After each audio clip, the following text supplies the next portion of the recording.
काउली हटाएको ठाउँमा चाहिँ म आज यो बैगुनको बिरुवाहरू सार्न गइरहेको छु। यो बैगुनको बिरुवाहरू चाहिँ मैले नेपाल जानुभन्दा अगाडि नै छरेर गएको थिएँ।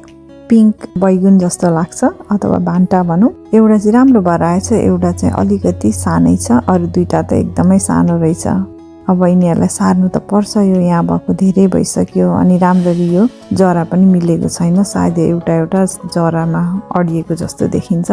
सबैभन्दा मैले यो ठुलोलाई चाहिँ फराकिलो ठाउँमा राखेँ अनि त्यसपछि अर्को मिडियम साइजकोलाई चाहिँ त्यसको छेउमै राखेँ। यो ठाउँमा चाहिँ अर्को दुईटा सानो सानो रोपे। यो खोइ खासै सर्छ जस्तो चाहिँ छैन। अब हेर्दै जाउँ के हुन्छ। अनि रोपिसकेपछि पानी हालेर अनि त्यसलाई चाहिँ मजाले मल्च गरिसकेपछि अब चाहिँ यो राम्रै होला जस्तो छ। अब हुन चाहिँ यसको तल निकै माटो थियो, यो चाहिँ सरक्कै नै सर्छ अनि यो चाहिँ बिरुवा पनि अलिकति छिपि नै सकेको छ, त्यही भएर यो चाहिँ सक्सेस रेट यसको हाई नै छ। यसको चाहिँ यहाँ तल एउटा पत्ता लत्रेको रहेछ जुनलाई चाहिँ मैले छुट्याएँ। अरू दुईटा सानो सानो चाहिँ के कस्तो हुन्छ मलाई थाहा छैन।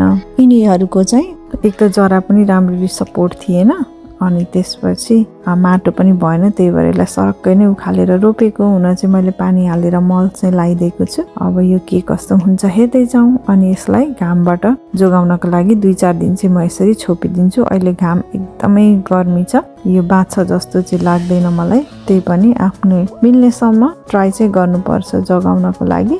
अनि यो म चाहिँ यो नयाँ सारेको बिरुवाहरूमा चाहिँ सबैमै यसो गर्ने गर्छु, होइन भने केही पनि रहँदैन।